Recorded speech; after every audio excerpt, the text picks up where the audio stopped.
If we are to discuss how to restore religious freedom and freedom in general in regard to states' rights, we've got to make some acknowledgments and qualifications up front. Nevertheless, there is work we can do. There is work that needs to be done. Now remember that this project focuses mainly on things average individuals can do to restore freedom in this country. We've already addressed what I consider those areas where we can have the most impact by far: in education, in welfare, and in local government. Taking control to the maximum extent possible in these three areas has got to be the main priority. And much of what needs to take place in these three areas will keep the average individual busy for years, if not for a lifetime. And if we can't start there, particularly with education, if we can't make that step where the treading is easy, there's no sense in trying to do it where it's going to be harder. So trying to concentrate on issues above and beyond those things in scope of government and scope of governmental power will only detract from the primary tasks that most people are able to do. As we can quickly see, most of the steps that need to be taken in regard to states' rights will have to come to the level of state representatives, state assemblies, and things like that. So there's simply no magic key we can turn. There's no one hand we can shake, no organization we can join in and of itself, or one person we can vote in, should we even be so lucky as to have such a perfect candidate. None of these things will magically transform the nation into a states' rights paradise overnight, should such a thing exist. With that said, however, there are still things average people can do toward restoring freedom in states' rights. So let's discuss what those things are. First, self-education, again, is a refrain. It's always in order. Just as with local government, most people have no idea even of the names of their state legislators. Learn who they are. Learn everything you can about them. Learn their beliefs, their platforms, everything about their voting history. Learn about your state governmental system. Learn about its branches, its departments, its procedures, its budgets. The supply of information here is endless if you want to go get it. Why not learn some of your state history while you're at it? Do your state and local historical societies or museums, are they out there? Are there some of them? Check it out. If there are, go learn from them. In my experience, state and local history, as well as state and local government, are not well emphasized at all in public school curricula, if they're emphasized at all. Most students graduate with little knowledge at all in these areas, to an even worse degree than in other areas. And that means that such education is up to you. And you'll probably find out some interesting connections, considering like the wealthy families who founded your state and their connections stretching all the way back to the seats of power in early colonial times. Special interests tend to be homebrewed. They tend to be inbred in many cases. You can find out about those at the state level. At any rate, knowledge of who representatives are, how the system works, what various laws are, what issues are on the floor or in queue are all part of this learning process. Learn it all because you'll need to know the information. Secondly, individuals should start websites monitoring state officials just as I described for local governments. Such a site should be dedicated only to state matters, not mixed with local politics unless it's absolutely necessary, not mixed with national politics or political campaigns or things like that, except inasmuch as those things impinge directly on the state issues. The goal here is to have ultimate transparency for state issues. That is the ultimate form of education, revealing to people things they would not normally find or know or understand on their own. And it's a great service to your fellow citizens. Since most people have no clue about such things, they don't even think beyond the normal media if they watch the news, even. And they wouldn't know where and how to find important information even if they did consider it. You can provide an invaluable service to a state political clearinghouse, website, or blog. And those of you who have the ability, go do it. And since so few people will take the initiative to go do something like that, it could be the greatest contribution you could make to the cause of liberty, especially if you have the skills, like I said, which, by the way, there are not a whole lot of skills required to operate a blog. And if you have the time to do it. And if you're looking for a way to contribute, it's almost imperative that you begin now. Part of your own educational process will include learning a vast array of issues where states' rights can restore freedom. One of the best places to observe some of these currently is the work being done by the 10th Amendment Center. This is an independent organization not connected to American Vision. And this acknowledgement of what they're doing, that it's good, is by no means a blanket endorsement of everything they do, although it's also not to say otherwise either. I simply don't know everything that goes on in that organization or other organizations like it, and so I need to point that out and say it up front. But the work that they are doing is in fact admirable in both scope and detail. And I only mention them because they're the guys that have organized and begun to do it. They've drawn up model legislation for a host of issues which states can apply in their own jurisdictions. Now, just a few of those areas and things on which they're working currently are these, and the list is pretty impressive. Nullification of federal health care, state control of the National Guards, freedom from federal firearm registrations and regulations, protections of intrastate commerce, protections of local food sovereignty and food commerce, protections from the National ID card, which was the Real ID Act and stuff like that, protections from TSA offenses, nullification of unconstitutional legal tender laws, nullification of cap and trade and other EPA regulations, state regulations of federal tax collection and revenue, things called Sheriff's First laws, which protect against unwarranted federal policing activities intruding on local citizens, and even industrial hemp freedom acts. Now, this is an impressive list, but I want to tell you the potential is even greater than this.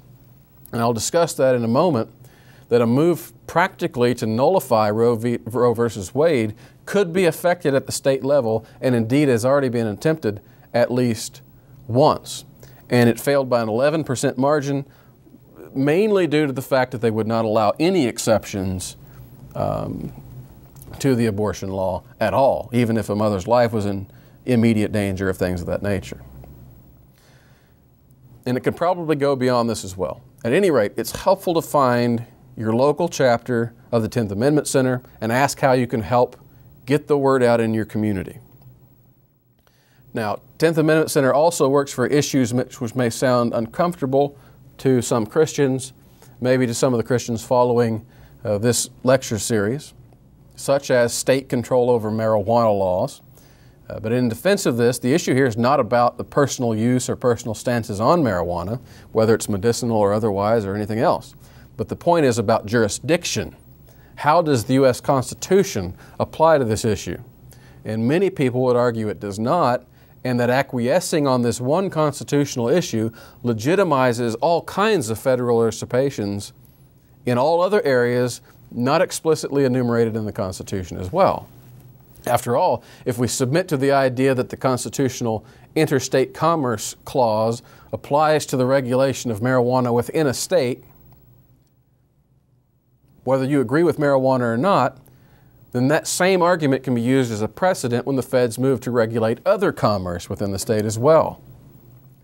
So whatever your position on this particular issue, and certainly we have to account for our emotions in regard to things like drug abuse and other epithets, it should not take away from the whole range of other issues that the 10th Amendment Center is addressing in favor of the 10th Amendment and of states' rights. It's vital that we not, as they say, throw the baby out with the bathwater, should there be any bathwater to throw out at all. Now, I'll return to nullification and things like that in a moment. Now, having learned about your state reps, you may discover that they themselves have little knowledge or ambition in regard to states' rights or any of these issues. And they'll likely know nothing about the potential that state power offers them and their fellow representatives for reclaiming freedom in the many areas that we have discussed. You could aid your fellow citizens by informing your state reps of these things, of providing them with the information to pursue these avenues. In other words, educating your representatives, educating the politicians. This is still part of the educational process, and it's something that an average person could do toward advocating states' rights well within the constitutional bounds of the 10th Amendment. From that point, from the point of education, we can move on to, well, I should say from the point of what can I do now to the way things ought to be in general. Beyond the immediate practical steps, in other words, there are larger goals, but these are definite, if lofty, goals at which to aim. Educating your rep is one thing, getting them to act, to develop, to introduce, to promote states' rights issues in an assembly are quite another, and getting a movement to be sustained is another. It's here that individual efforts will be limited, but still necessary.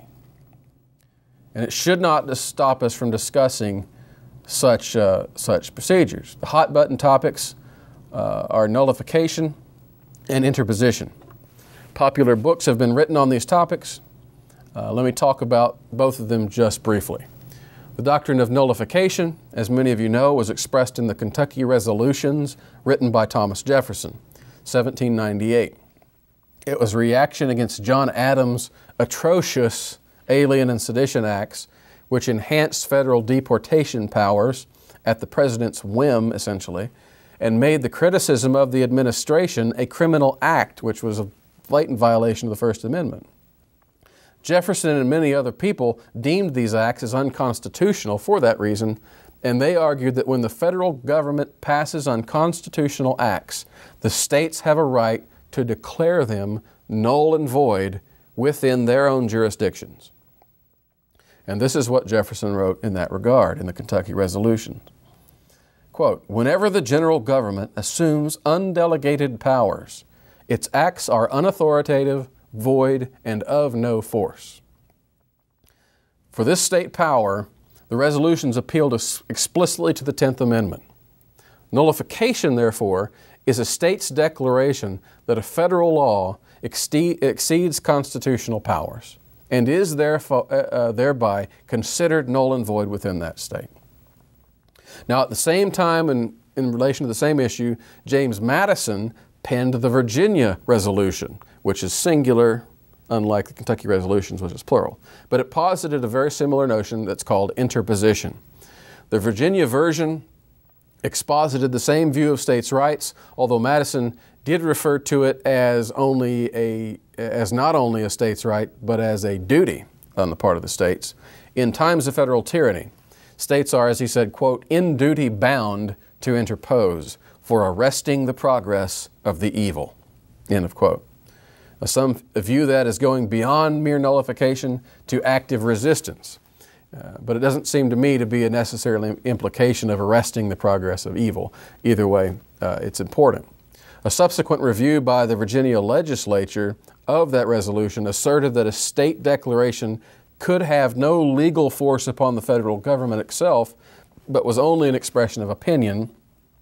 But even this leaves open the possibility that a state may decide in some way actively to resist, either alone, or in concert with other states. At any rate, the idea of states' rights resisting tyranny from legal lords above them comes directly from the history of the Reformation, particularly Reformation social theory, theological social theory. John Calvin, although to a lesser extent and certainly less systematic extent, Luther has this idea as well.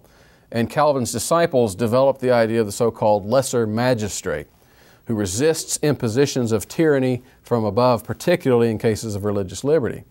It's a biblical and historically Christian concept in which a representative civil ruler acts representatively on behalf of the good of civil liberty against the evil of tyranny, which is the civil magistrate's job, after all. He interposes between the people and the higher rulers to preserve freedom. And this is what historically the American Declaration of Independence was. It was an interposition of the colony's representatives in concert against King George III. So in this sense, we can speak of interposition in a more general way without having to accept all of whatever technical terminology people want to stick onto it that's written in Madison's resolution. We can speak the same way generally of nullification in the same way. We can even celebrate Jefferson's famous dictum in that regard and his fabulous rhetoric in that regard without having to adopt every jot and tittle of the Kentucky Resolves. Therefore, as he said, quote, "Let no more be heard of confidence in man, but bind him down from the mischief by the chains of the Constitution," by which man, Jefferson meant the civil rulers above them, and by which constitutional chains, he meant the 10th Amendment. What are some of those lofty goals at which state officials could aim? Aside from that long list already referred to from the 10th Amendment Center a while ago, perhaps the most important and powerful issue for Christians that can be addressed this way by state power is the abomination protected under Roe v. Wade. This was the subject of a very informative lecture by a constitutional lawyer, Herb Titus, given at American Vision's annual conference in 2009. It was entitled, "Restoring the Sanctity of Human Life, State by State."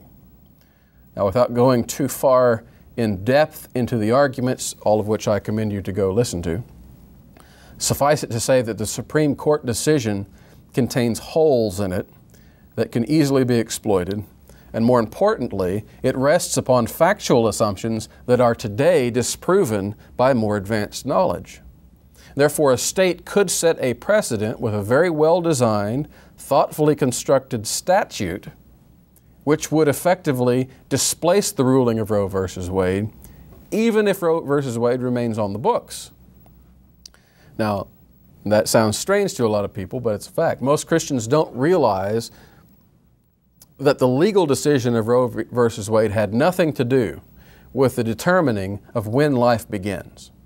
Okay, that's the aspect of the situation that everyone hears about. It was explicitly not decided by the case.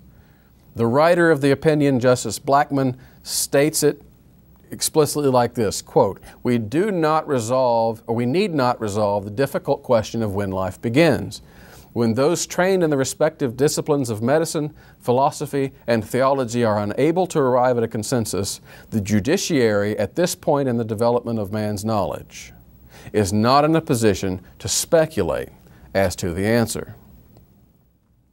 Now, Blackmun goes on to discuss various theories and aspects of that issue, but all of that was superfluous to the actual decision. Okay. What this allowed the court to do, however, was subsequently to forbid the states on the same facts only, by the way, from imposing any single view, any of those single views, upon the beginning of life, upon their citizens. But the decision was made based on that genius piece of Lincoln's legacy, the 14th Amendment. And the question is, to whom do the constitutional protections of life and privacy apply? The state of Texas, which was Wade in the Roe v. Wade, the attorney, argued that a fetus is a, quote, person within the language of the 14th Amendment. The Supreme Court acknowledged that if this suggestion of personhood is established, the appellant's case, of course, collapses, for the fetus's right to life would then be granted specifically by the amendment. The problem was that Texas's application of that amendment to the unborn in legal terms, in legal history, was an absolute novelty.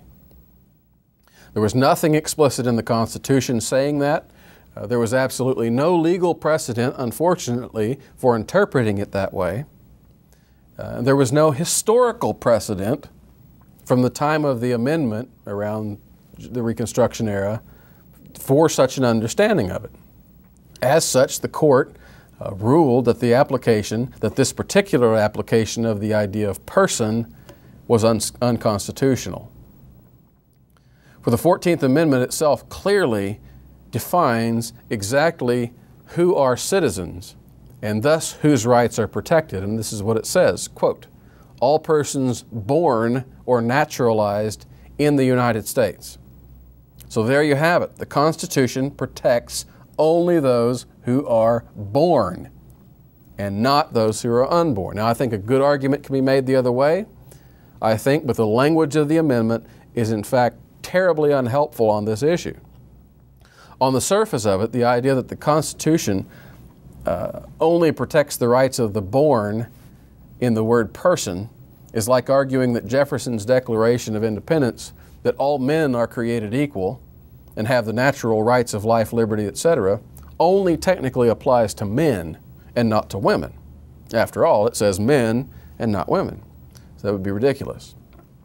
Now this thing, coupled with the other observations the court made, came to conclude that, quote, the word person as used in the 14th Amendment does not include the unborn. Yet since the mother was in fact born, she was protected by constitutional rights, and thus her right to privacy trumps any alleged right of life to the fetus, which we see constitutionally doesn't exist. The court did go on to allow some states to make regulations in regard to the mother's health and thus protect the life of the fetus. But the famous decision, in other words, hinged upon a technical argument over a definition and the application of wording completely unheard of, unforeseen by the people who wrote the amendment. And yet, as I said, the ruling is not airtight and therefore it's not insurmountable. Even beyond what I've said already, yet another very powerful approach is available to the states. While the word person does not apply to the unborn according to the U.S. Constitution and the Supreme Court, there is nothing to prevent states from adopting an amendment to their state constitutions which provides greater protection of life than that of the United States Constitution. And the beauty of this approach is that the Supreme Court consistently defers to the state constitutions or state court rulings in order to determine the definitions of state laws. So we wouldn't be relying on the definitions, teased out of the Constitution. A state could define person to include the unborn, and for any laws passed in regard to that definition, the Supreme Court would have to abide by the state's definition if they were going to go by all precedent for that case, because it afforded a higher protection of life than does the U.S. Constitution. Since the state of Texas didn't have this in place at the time, it appealed to the 14th Amendment of the U.S. Constitution and was judged by federal precedents and the definitions derived from the U.S. Constitution in that arena, and therefore the state of Texas lost.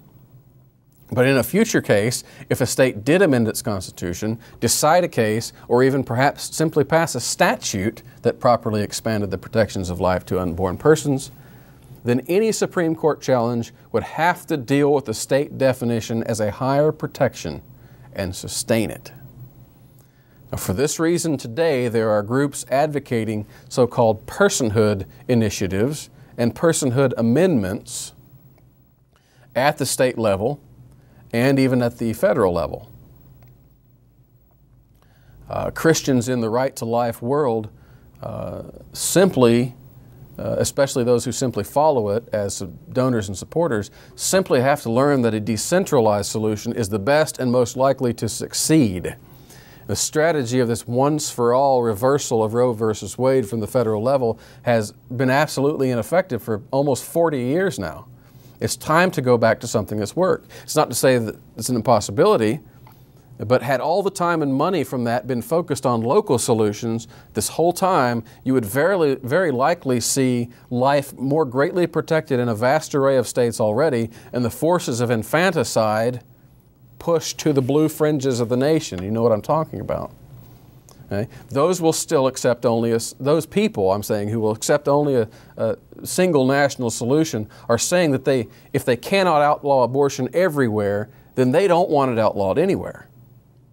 And the corollary to that statement is even more startling. If they can't outlaw abortion everywhere, then they'd prefer it to be legal everywhere. Now think about that. So the power of a decentralized states' rights approach would be evident to everyone if they just think about it. It should immediately become imperative to everyone who cares about the right to life to look for a local or state solution. State officials who are interested in advancing these measures can seek them out, can get involved. The websites are easy to find. Individuals who wish to do what they can, county rights style, could get involved in their local groups, in their local statewide groups that are working in this direction. Ask for direction. Volunteer your time. Inform any and all of your state and local representatives, your senators, other officials of these causes. Put them before them. Okay. This applies directly here to the right to life issues. It really applies to any of the 10th Amendment issues we've talked about already. Contact your officials' offices. Okay. Ask around locally, among people, among churches. Search the web for local groups, for local communities that are involved in whatever states' rights issue you feel most strongly that you need to get involved in. Find out what's already being done. Don't try to reinvent the wheel. And if you find a work that you consider worth joining, then get in it and help it. At the very least, you should find such a cause and a group that you feel strongly about or you want to support. And if you can't give your time, if you don't think you can get involved personally, then give money. If you don't think you have any time to spare or nothing else to contribute, which by the way is almost certainly false, you can at least give money. The causes of life and of liberty can employ $25 or $30 or $50 a month better than your movie channel can or dinner at Applebee's this week.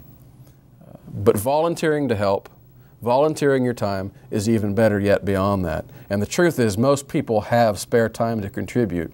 And if we would quit wasting our time in useless hobbies and get involved in something like this for a campaign for life or liberty at the state and local level, it would have a much greater impact. You would have a much greater legacy to be remembered by your friends and children. That concludes the States' Rights Talks. We'll move on to the next topic, taxation, in the next talk.